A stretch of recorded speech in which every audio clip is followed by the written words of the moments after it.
सदी का सबसे बड़ा रेल हादसा, 275 लोगों की मौत, 1000 से ज्यादा लोग घायल। ओडिशा में शुक्रवार शाम हुए रेल हादसे से देश ही नहीं बल्कि पूरी दुनिया दुखी है। लोग जानना चाहते हैं कि आखिर इतना भयानक हादसा हुआ कैसे।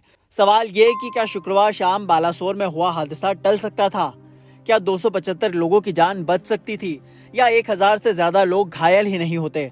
इन तमाम सवालों और रेस्क्यू ऑपरेशन के बीच अब बागेश्वर वाले बाबा यानी कि पंडित धीरेन्द्र कृष्ण शास्त्री की एंट्री हो चुकी है। दरअसल हादसे के बाद अपनी कथित दिव्य शक्तियों के लिए मशहूर बागेश्वर बाबा को लोगों ने ट्विटर पर घेरना शुरू कर दिया।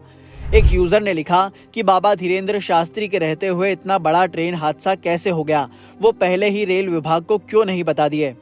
तो दूसरे यूजर ने लिखा कि कमाल है, अर्जी लगाकर पर्ची पर लिखकर भविष्य बताने वाले रेल हादसे के बारे में नहीं बता पाए। ये सवाल पूछने वाले एक या दो लोग नहीं बल्कि ट्विटर पर ऐसे सवालों का अंबार लगा हुआ है। लोग सवालों के जरिए धीरेन्द्र शास्त्री पर तंज कसते नजर आ रहे हैं।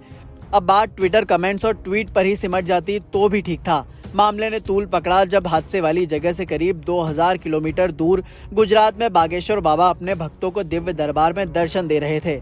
अब तक जो सवाल ट्विटर पर थे वो पत्रकारों ने बाबा से आमने सामने पूछ लिए। बाबा ने भी अपने बेबाक अंदाज में जवाब दिया कि घटना के बारे में जानने की बात अलग है, लेकिन उसे टालना अलग है। भगवान कृष्ण को भी ये पता था कि महाभारत होगी, लेकिन वो उसे टाल नहीं पाए। इसके बाद पत्रकारों ने पूछा कि आपकी शक्ति बड़ी घटना का संकेत दे पाती है? तो पंडित धीरेन्द्र कृष्ण शास्त्री ने जवाब हाँ में दिया और कहा कि यस,